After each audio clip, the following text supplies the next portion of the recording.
So everything we've been doing so far with desktops, with mobiles, with tablets, it's a very unnatural way to interact with content and with other people. Whereas metaverse VR combined creates a much more natural internet. Welcome to Barriers to Entry, the rapidly maturing podcast where every episode we get into it with the leaders, the designers, the early adopters, and the influencers who are helping to shape what Web3, the metaverse, the blockchain, and more are going to mean for the architecture and design industry. I'm Tessa Bain, and as always, I'm joined by my illustrious co-hosts, Andrew Lane and Bobby Bonet. We're super excited today to be digitally traveling across the pond to welcome Tom Puukko, who is a serial entrepreneur. He's going to get into it with us about the entire entrepreneurial process, but also about a really cool new startup that he is bringing to life in the metaverse space, specifically for the A&D industry. First off, I have to give a shout out to Tom on the branding side. Hyper, Feathr, and Superdwell. We'll learn all about all of those today, but quite the branding expert. And I think that comes from Tom's pedigree as a creative strategist. So have a listen, be inspired, and maybe you'll get some ideas for your next new business from Tom. We are so thrilled to be bringing you our first intercontinental podcast guest today. We're welcoming a serial entrepreneur who found his way to the design industry through technology. You may know him from his previous startup, Feathr, which changed the game in wall coverings, and we're excited to have him on to talk about his latest venture, Superdwell, which is bringing the metaverse to the architecture and design community. Welcome, Tom Puukko. Hey, thank you for having me. It's a pleasure to chat to you guys. I'm looking forward to delving into all things metaverse and beyond. So we're going to talk Superdwell, we're going to talk metaverse today, but this is by no means your first startup. Can you tell us a little bit more of the origin story, the backstory of what got you here? Yeah, sure. I mean, how far do you want me to go back? Birth is usually where we start on these things, yeah. That's where it started for me too. But no, actually, the kind of starting point for how I've ended up with multiple startups is about the mid-1980s. So I had a slightly strange childhood. My father, he rejected all kind of modern technology. So no TV, we never went on holidays, even car was a bit like, well, do we need one of those? But he loved two things. One, he loved everything ancient. So our house was filled with strange artifacts from Egyptology, Iron Age bones, pieces he'd found in museums. But he also loved all things future.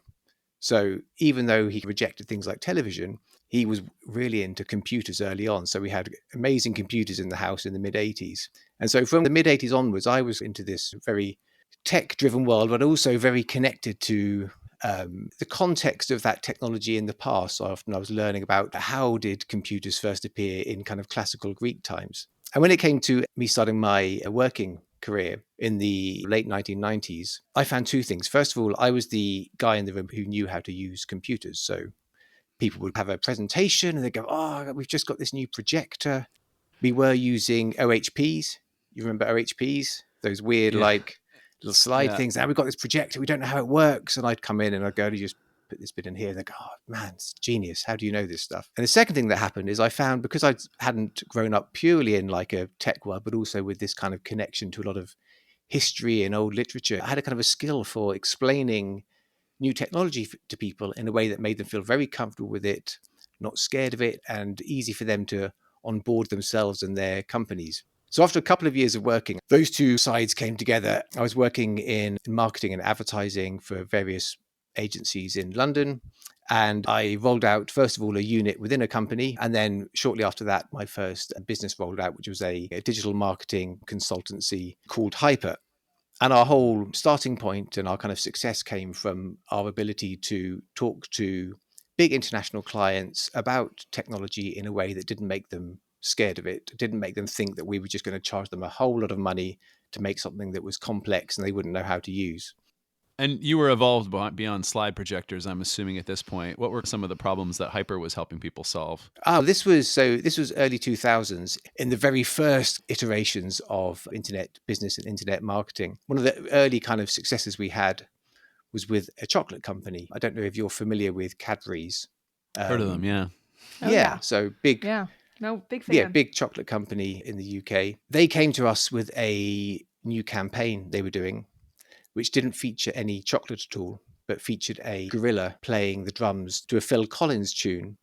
something in the air tonight to represent the spirit of when you ate the chocolate. How did you feel? That kind of emotional release. You must know the drum solo. They initially came to us and said, we want a big website. We want to put our ad on a website.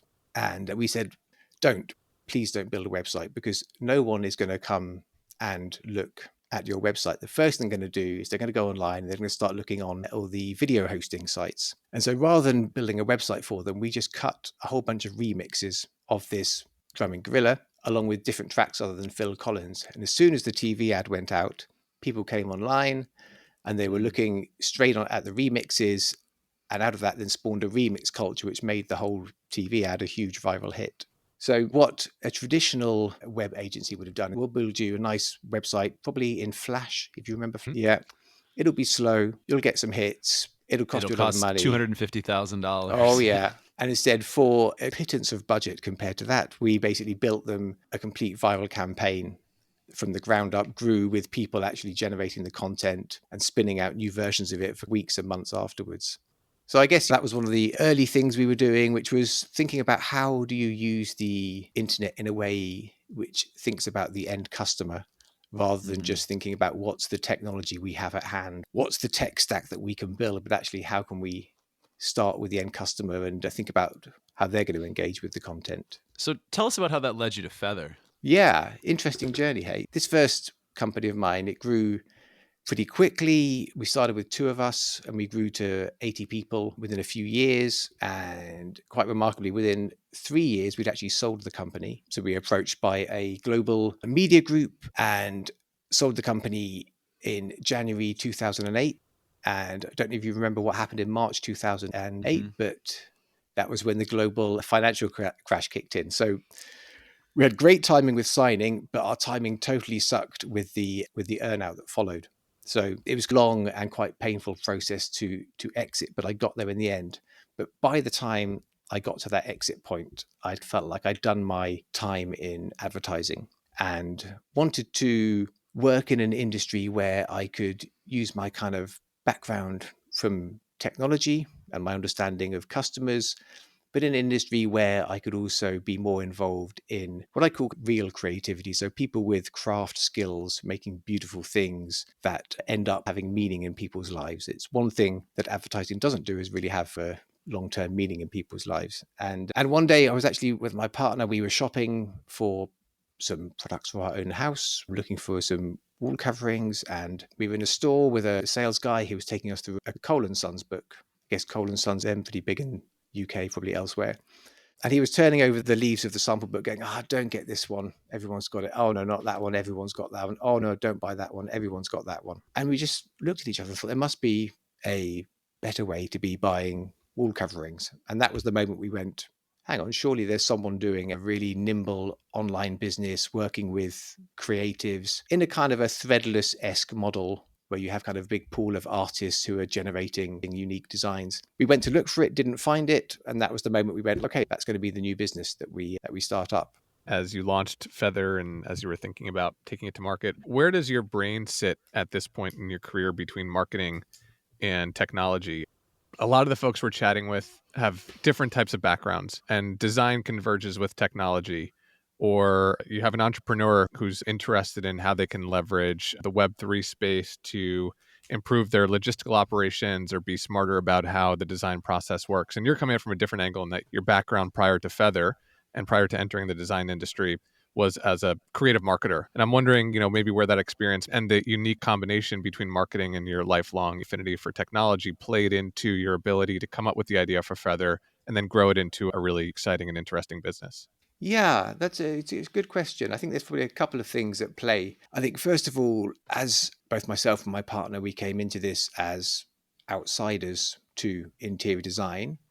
We didn't approach the creation of the work with any of the normal historical baggage about how design should be made, how many designs should we make, how should we present them. We approached it more from the angle of what would we as just normal interior design loving homeowners want to see, and also people who were relatively youthful, digitally native, like I was a bit at the cutting edge of stuff. What would I want to be seeing if I was buying interior design products, rather than some guy turning over dusty old sample books. I want to see something which is upbeat, which is nimble, which is fresher. So that really helped, that kind of outsider perspective. And I'd say the second thing that kind of we hopefully brought to it was I'd worked my whole career with creative people, some of them ad creatives who are mostly pretty talented at stealing work from elsewhere, and then some genuinely talented people who are often the artists who are working on sets, etc. And those are the people who I really was inspired by. So we were able to, when we launched our first collection, pull on some relationships we had and pull in some really interesting creative people from different backgrounds, tattoo, graphic design, sculpture, photography, etc., to make wallpapers for us. And that gave our collection not just a unique look, but also a unique story behind it.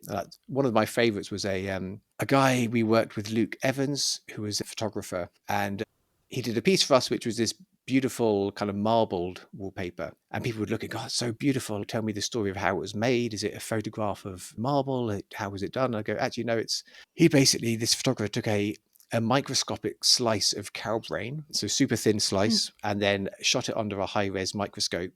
And that created the marble effect, which is why the piece is called Neural. So a beautiful piece, but also a cool story from a really interesting photographer. I'm just curious, is that like in the notes on the product that people know that they're actually putting cow brain photo on their walls? It was. And we did.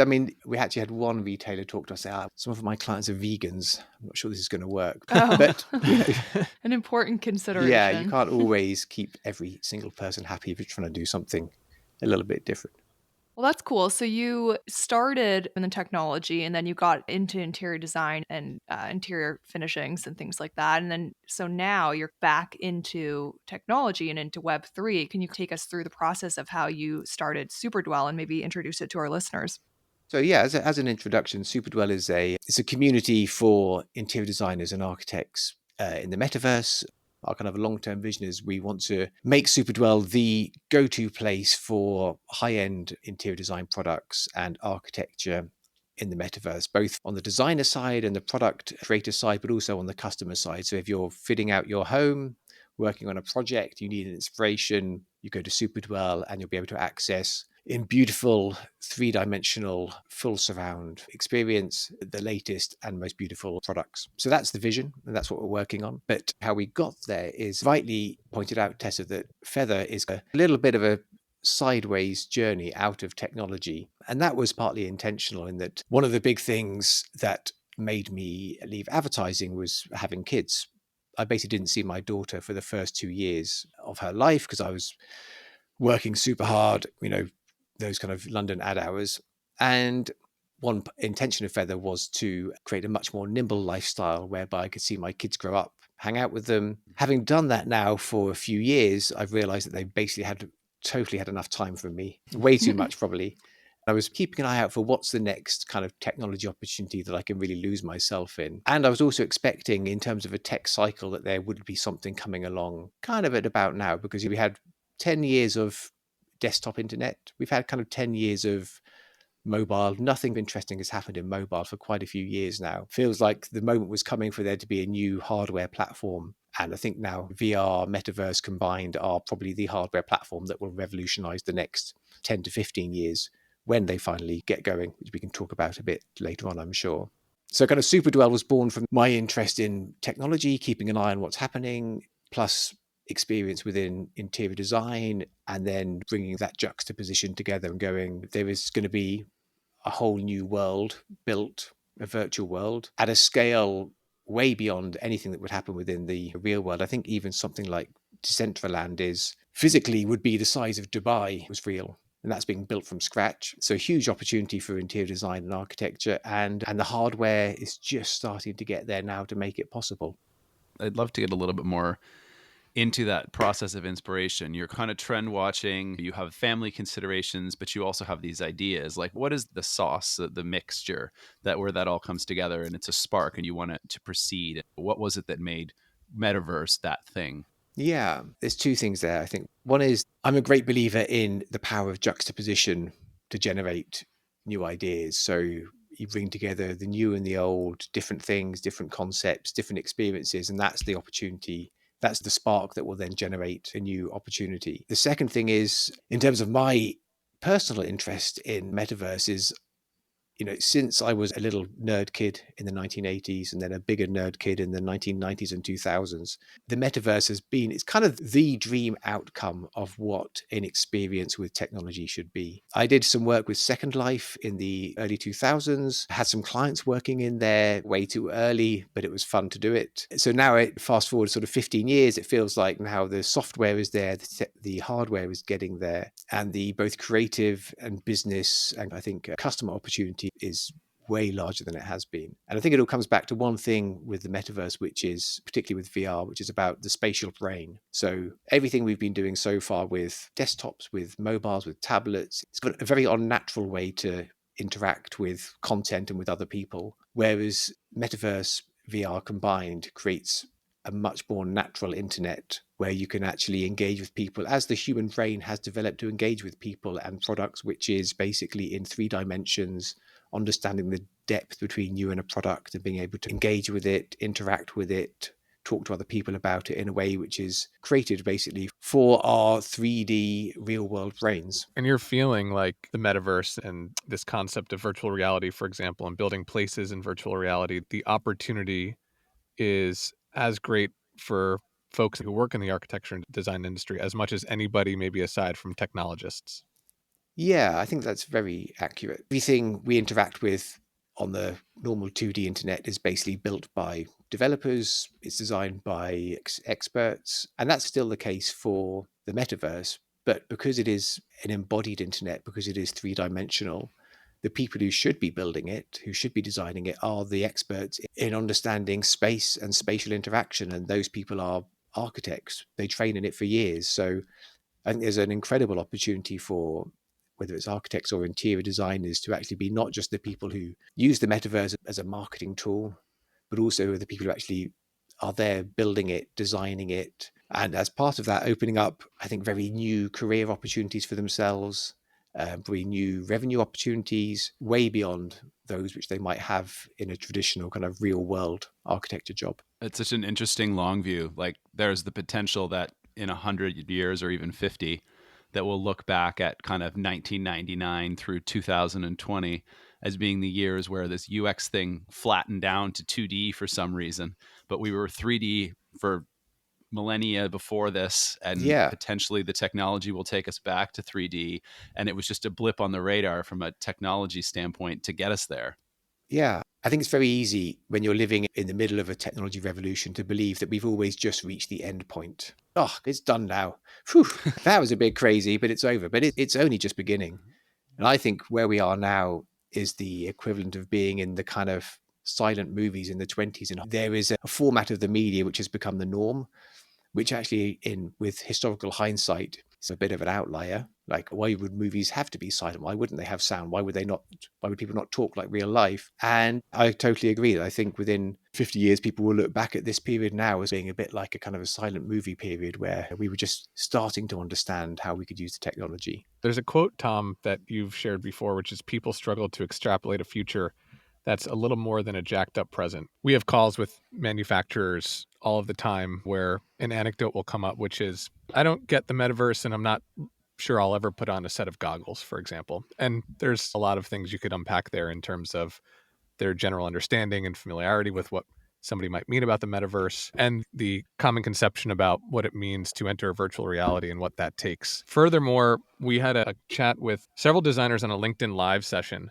a couple months ago at this point, I think. And I don't know if you recall, Andrew and Tess, but a lot of the comments from the designers on the call were frustrated might be the right word, about the fact that as technologies emerge and as we enter this new technical revolution or evolution built around the metaverse, that will require folks to acquire a new skill set. And people are already feeling as though I'm working, just like you at the ad agency, Tom, I'm working these insane hours. I have massive deliverables. I can't keep up now. And now the idea for designing a whole other evolved type of experience is overwhelming. And thinking about your quote about your view of the future, and I love that perspective you shared about us exiting the silent movie era from a technology standpoint. How do you reconcile, as a founder of a platform like this, and as you're thinking about the use cases between consumers and designers and architects, what it will take to bridge the knowledge gap as it relates to what the opportunities are in virtual reality, and then the gap that there exists right now in terms of advocating for and convincing folks who work in a professional capacity in this space already to embrace the tools, embrace the technologies, be excited by the technologies, and dive in from a design perspective into the opportunity provided by virtual spaces. Yeah, I think they are very valid points that people raise, and I've heard them raised so many times before in the 2000s about the internet, then about mobile internet, and now about VR and the metaverse. And part of it is a mindset. So people who do not want to engage with new technology, maybe they don't need to, maybe their careers are going to be over within 5 to 10 years, they're retiring, in which case, totally fine. Do not worry about it. You'll probably get out in enough time that it will not impact your career too much. Same as someone who was making TV ads in the late 90s, probably going to be fine to finish their career in TV. Someone who's CEO of Blockbuster coming to ending their career in 2010, totally fine. Want to be CEO of Blockbuster in 2015 though? Probably not. So change will come and it will happen fast. It's just you have to judge whether it's going to impact you or not. So I would advise in that situation, if you're kind of in your 25, 30, 35, you're thinking about your next kind of 20-year career within architecture and interior design, you have to engage with this technology and these platforms at some point. So better do it sooner and start learning, and you can maybe be one of the cohort who makes early success and finds a new career path through it, because it will impact you. And those, you don't have to obviously listen to me on this, but even someone like Tim, who is actually publicly quite negative about the word metaverse, but he doesn't believe people understand what it means. But he talks about the embodied internet, and he says it is coming. It's inevitable. It's happening. It's not going to happen as fast as people think, as in this year, next year, but it will be the defining technology of the next 10, 15 years. I think it's better to get knowledgeable and up to speed on that as soon as you can, rather than wait until you start to lose opportunities to competitors, to peers, to other people. Do you think that within the A&D community, we're going to see that people have to be skilled in both physical and virtual, or do you see that we'll have specialists emerge where maybe someone streamlines their career and focuses specifically on virtual and the other person stays in the physical world? I think already most architects and interior designers are skilled on both, but they see the virtual as the tool for helping them create the real, whereas in fact, the opportunity now is that it becomes actually the product in itself. And I think at some point, I'd say within 5 to 10 years, we'll see a reverse osmosis happen, whereby an architecture firm born in the metaverse will actually start to do real world projects. There's always that moment in technology, like when AOL took over Time Warner, when suddenly everyone goes, oh my God. When online retailers open a bricks and mortar store. Yeah.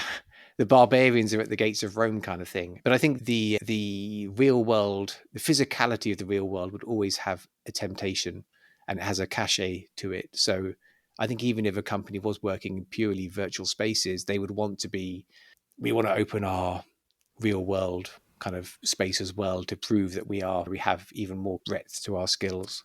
Or like when YouTubers, this is my favorite one, YouTube stars get like a newspaper article and then their mom's really proud of them and it's game changing for them, even though the newspaper goes till 20,000 people and their YouTube channel has 1 million subs. Exactly, yeah. It's hard to escape that real impact of the physicality of the real world. It always has some kind of cachet to it. And I would also say one thing in terms of this change, this moment, when will the moment come when we go past the cynicism about the platform to people actually being probably hungry to get involved with it? Is I think there's two moments you can look at in recent technology. One is the launch of the iPhone. I was actually working a lot with mobile phone companies at that time. And prior to the launch of the iPhone, there was a lot of consumer cynicism about what were called mobile computers at the time. People thought they were business-only tools, BlackBerry, it's functional. It's not for mainstream consumers. iPhone changed that overnight. The second thing is the change in video calls during COVID. Prior to COVID, most people, probably 25 plus, were most comfortable doing audio calls. If you phoned up a friend, you'd just be, hey, what's up? COVID changed that completely, where now doing an audio call feels weird. I want to see your face. So you want to hold the phone here and see what's up with someone. That changed in a matter of months. So I think there will be combination of probably something cultural and something hardware based that will suddenly unlock people's understanding of what VR and the metaverse can do. We talk a lot about that too in the really early days of Digby in trying to help people understand what a metaverse is and how it will be adopted eventually. And the perfect example is of teams coming in during the pandemic, and essentially there's Zoom, of course, too, but that was an extension of your office. Your entire company went from low touch points per day to high touch points and visibility. And you could be just as we are today in 2 different states in the US and in the UK for you. So it's really interesting and will become more practical as time goes on, I think. Absolutely. I think we're at the moment of a bit of like the tin can and the tin can opener moment. The tin can has been invented, as in the software for VR and metaverse. The software for the metaverse is actually pretty good, but no one's yet cracked the tin can opener, which is what's a practical way to actually use a headset. The amount of open source too, like not just here, but AI and a lot of these other tech, there's really great, to your point, platforms that are emerging now. And it's just about people being able to build on top of them. Yeah, and accessing them in a way which feels like kind of practical for everyday usage. And I think the other misconception that we talk about a lot on the pod is like when you think about metaverse, people have their own definitions. The thing is that the definitions are only going to get broader and the actual utilities are only going to get more specific. Because as we said earlier, this is really about the web unflattening itself. And so what can happen when we start talking about 3-dimensional assets in all sorts of different capacities with the digital enablement backbone that is the internet and the high bandwidth that we've been able to start to achieve over the last 20 years, we're really just starting to open ourselves up. Curious, ahead of the aha moment that you're seeing coming at some point, Tom, for VR, if conceptually, if you were to explain to somebody what are the opportunities provided by virtual reality, maybe that you're most excited about and the opportunities that Superdwell are unlocking, what would you point to, and how would you turn somebody from a skeptic to somebody who might now be curious about learning more and exploring that technology? Yeah, I mean, I think that particularly from like the niche that I'm working in terms of interior design architecture, I think the real killer moment is when someone starts to interact virtually with a product. So they can actually pick it up, view it, examine it, question it, talk to the designer about it, who's ported in from wherever they might be. In that moment when they actually realize there is a true physicality to the virtual world where they can interact with products and in a way which they probably couldn't even do in a real world store. If you go into a design store and start picking up their chairs and fiddling with them, people are going to get pretty narked. So the problem with the metaverse at the moment is people's experience of it is maybe they've seen someone in Decentraland on a desktop and it's incredibly flat. It looks like a bit of a badly low-spec game. It's when you're actually in the true virtual environment, interacting with people and products and experiences that are as compelling as being in the real world. That's when people tend to have now I get the benefit. It's not unlike fishing in the metaverse with my Oculus, my Bass Pro fishing days. Tom, you may not know this, but I love to fish in the metaverse. I don't want to brag, but I hit the top of the levels. So I haven't played it in a few I think few you months, you'd hit the part where the freemium game ended and you had to buy more levels is I think what happened. I don't know why you need to call me out, but that's probably what happened. So, I love what you said about picking up product, because when we think about the ways that we can actually use this tangibly, we often think about the expansion of a bricks and mortar store and being able to see that there might be 10,000 variables on one product when you think about the amount of upholstery options or finish options. But I've never really thought about the idea of picking up a lounge chair that wouldn't be practical or possible in real life, but is something that we could absolutely do in the digital space. And some people are nerdy enough to want to see the upholstery on the bottom, so it matters.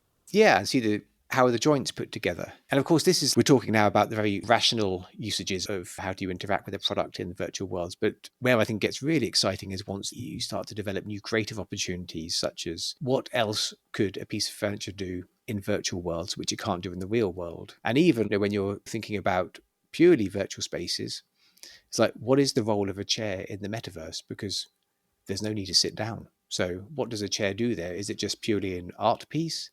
Does it have some other function? Does it play music? Does it take you somewhere else?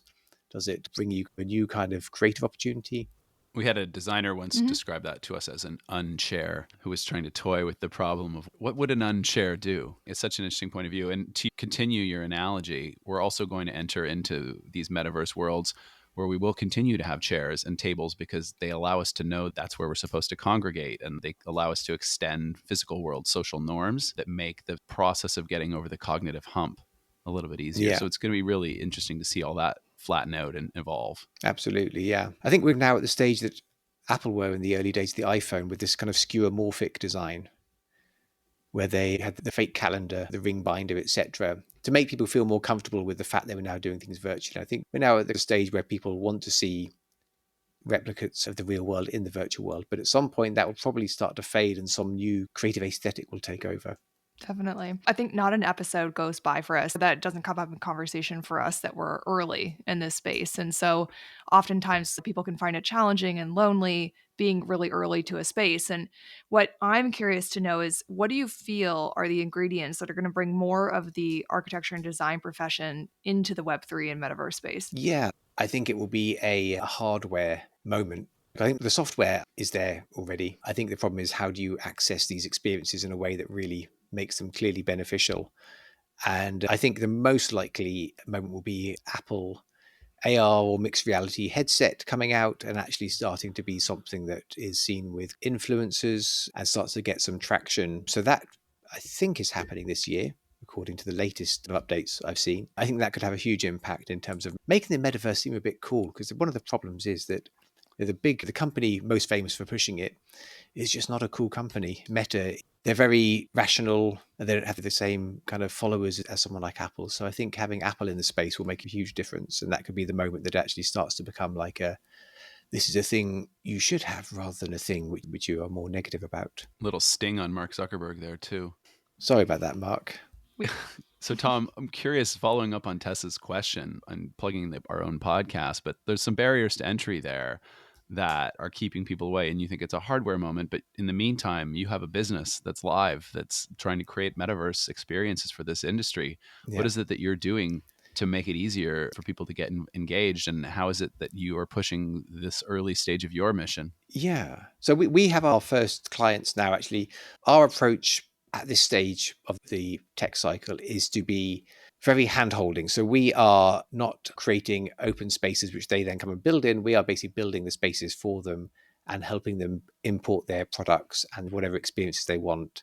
So they get the full package of porting their business from real world into virtual world. I imagine that over time, what will happen, and our plan is that what will happen is we'll be able to make it much more hands-off, whereby there'll be a range of clients who will just want to have the space and start to tinker it with themselves. You'll have clients who might want a little bit of a help, and you'll have some clients who still want to be handheld through the whole experience.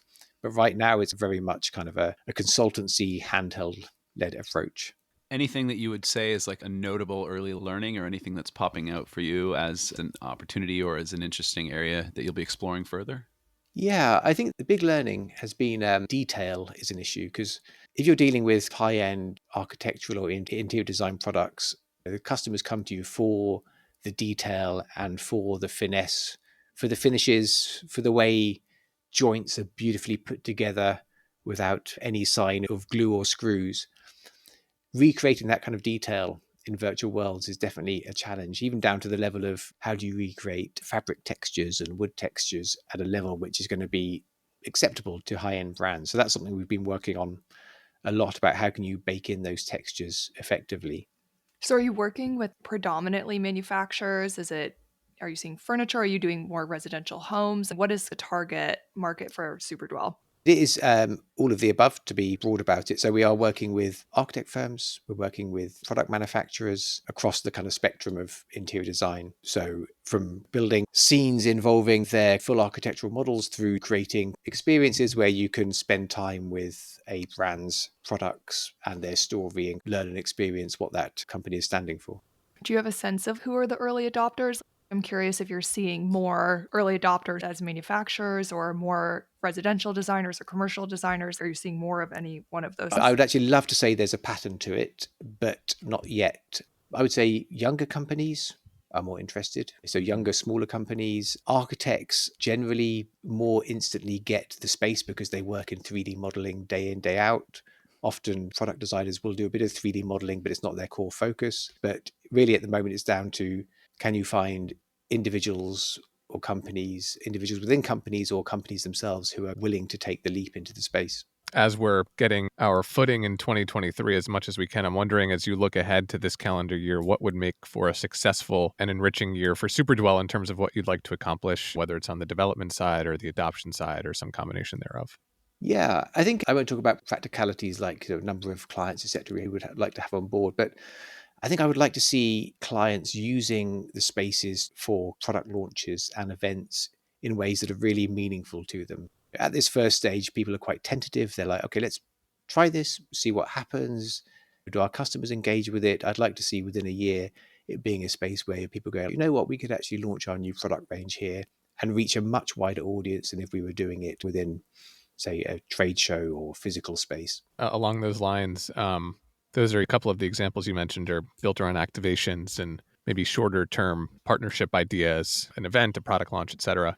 How are you addressing partners who say, I'd like to build something that will have some permanence, and if I'm going to start putting dollars here and considering the business implications for what the metaverse and VR might mean for me, I'd like to be building a foundation for 3, 5, 10 years. What's the play when you have a manufacturing firm or an architect come to you and say, let's start building for the long term here? We're working with has that mindset. So no one is thinking this is something we do for a few months and then that's it. Everyone is doing it because they believe it has long-term potential. And obviously, one of the great benefits of working in virtual spaces is you can expand them. So what we're doing for the clients now is hopefully the first stepping stone towards much larger, richer, more extrapolated experiences.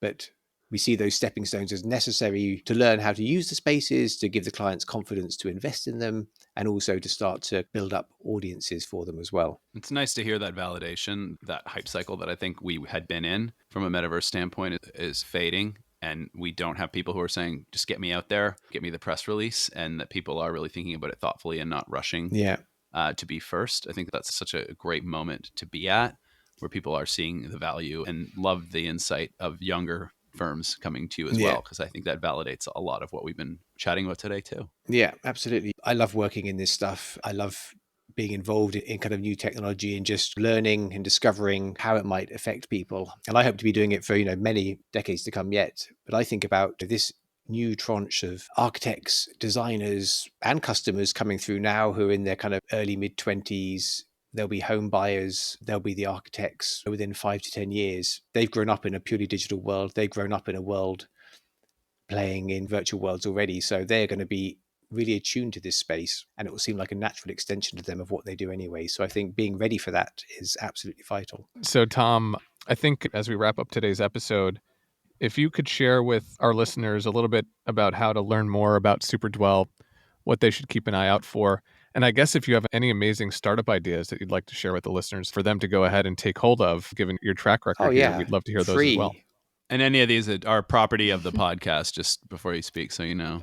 Yeah, I think I signed something at the start. I didn't read any of it, so Lord knows what I've agreed to. I would say if you want to follow Superdwell, and also if you want to know everything about what's happening within metaverse architecture and interior design generally, then sign up to the Superdwell Twitter and email. We're doing a weekly push out, which kind of covers up pretty much everything that's happening within the space. So not just our stuff, but anything we find that's interesting. So I would say that's a great place for anyone who wants to keep up on the latest happenings. And in terms of free startup ideas, we actually have another business I'm working on, which I would love to tell you about. It's in AI and interiors, but not quite ready yet. So I'm going to keep that one secret for now. Well, maybe we'll have you back when you can talk a little more.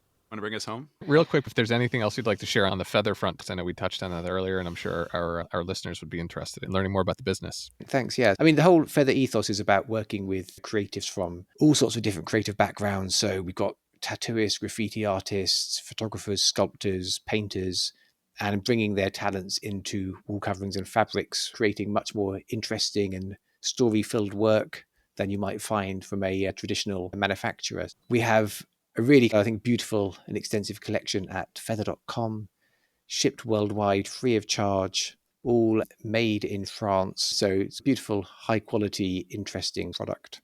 Tom, thank you so much. We like to wrap every podcast by asking what advice or resources would you share with our listeners out there who are just getting started in the space or want to understand it a little bit better? Yeah, I would say on that front, this is not going to be revelatory, but I genuinely think if you want to learn about the space, get onto Reddit, Twitter, or something like Discord, put in the obvious search terms and start reading and following people. I think it is quite remarkable now, the level of knowledge that is available on these platforms. If you get onto YouTube, there's some incredible tutorials for Blender. If you want to get started on Blender as well, it's all there for the taking, basically. It might take a bit of time to get your head around it, so just get there, start plugging in, and after a while, you'll start to understand who are the best content creators, who has good knowledge, who can give you good advice, and steal from them, basically, because they're willing for you to do that. Amazing. Tom, thanks so much for taking the time to be with us today, for taking us through that journey from birth to 2023. And we're super excited to see what you do with Superdwell, hear more about your AI product when it's ready to drop, and just really appreciate having you on the podcast and bringing forward all these great perspectives. Thanks for having me, guys. It's been a real pleasure. So great to hear from Tom. I mean, it's so exciting to hear how the mind of someone like that works, the way that he, just sort of strikes inspiration, the way he thinks about why he's moving into these businesses. I even thought it was really cool the way that he thinks about them as it relates to both technology cycles, but also the stage of his own life and family. You can tell the guy is built to be an entrepreneur, and you can tell that we're going to see more from him coming, even that AI product that he kind of teased a little bit. So I'm excited, and I was really energized by that conversation. Even just thinking about how he thought of the idea for Feathr, he's a solutions guy. So just simply by the process of his own experience and shopping for wall coverings, him and his wife recognized a big gap in the market. And so I feel like that's the kind of thing that he's bringing forward into his new endeavors, is really he identifies gaps and inefficiencies, and I'm most excited to see kind of how he fills those and finds solutions for those moving forward. I feel like when you work in a creative field, it's hard not to think iteratively. I've been practicing that word all morning, iteratively. It's hard not to think iteratively. Tom is the type of guy, I've mentioned his quote before. I'll read it again because I think it's so powerful. People struggle to extrapolate a future that's a little bit more than a jacked up present. And you need that mindset if you're going to be an innovator, especially in this space. Not how do we get 1% better, but how do we, if I'm to borrow the Google phrase, take a moonshot. And Tom's a moonshot guy, and he seems to continue to land on the moon. So I'm psyched to continue to track what happens with Superdwell here in 2023. But you two are both entrepreneurs. I don't know if we talk enough about Digby and what's happening in your world. Is there anything new? Have we talked much about the Digby Design Authenticator? I think it'd be nice to share a little bit about what's happening with our diehards, the BTE stands out there. Yeah, the Design Authenticator is a great little tool that we had the pleasure of launching and have gotten some great media pickup for. But really what we're trying to do is have a conversation around the importance of authenticity in the design industry and how technology can help us to really reinforce that importance. So we think the blockchain is a really incredible tool that's going to allow people to authenticate their design, that's going to allow them to connect with their stakeholders in new ways due to that authenticity. And it's going to have longevity and irrefutability because of the nature of those blockchain tokens. We're just super excited about being able to have that conversation in the industry. And, as we talk about a lot on the podcast, we're trying to bring utility through this technology to try and solve some of the industry problems that we know exist out there. And one of your first partners on that was Heller. Is that right, Tess? Yeah, it was. So Heller partnered with us to launch this product, the DDA, with their Vignelli rocker. And so, hopefully moving forward, we're going to see a lot more coming from Heller with the DDA. But essentially what they're doing that's unique and bespoke to them is that they are pairing this with a sustainability initiative where with every token and Vignelli rocker that you purchase, you have the ability to recycle that chair throughout the course of its lifetime. And so that means that they take it back, they recycle it, and they will give you a new chair in a new finish if you would like that. So I think that's really exciting when we think about the long-term use of these tokens. It's about sustainability, it's about loyalty programs, and it's about making sure that we view furniture, especially design authentic furniture, as something that's more of an asset, thinking twice about its end of life cycle and how that furniture ends in landfills, and instead thinking about how can we carry on loyalty throughout the course of its lifetime and through second and third ownership. So I would encourage everybody to listen to the John Edelman episode, CEO of Heller, of Barriers to Entry. But first, thank you to the also illustrious Barriers to Entry podcast team, Sam Sager, Wise Grisette, Hannah Vitti, our Chief Research Officer, Casey Campbell, everybody at the Studio by Sandow, which produces this fabulous podcast, I must say. Barriers to Entry is a part of the Surround Podcast Network. And if you didn't know, Surround has been growing this year. Now 14 shows, I think, in the Surround Podcast Network, including The Amazing Clever from Amy Devers, Perkins and Wills and Habit, FX Collaboratives, Architecture 5, 10, 20. New shows coming from Cool Hunting, a new show coming from Upspring. We're surrounded by talent. And we're going to have Cool Hunting on our pod soon, which is something for the folks to listen for. And that's why it's important that you hit that subscribe button. Never miss an episode of Barriers to Entry. Smash the follow button, as we like to say, #smash the follow. And join us next time as we continue to break down the barriers to entry.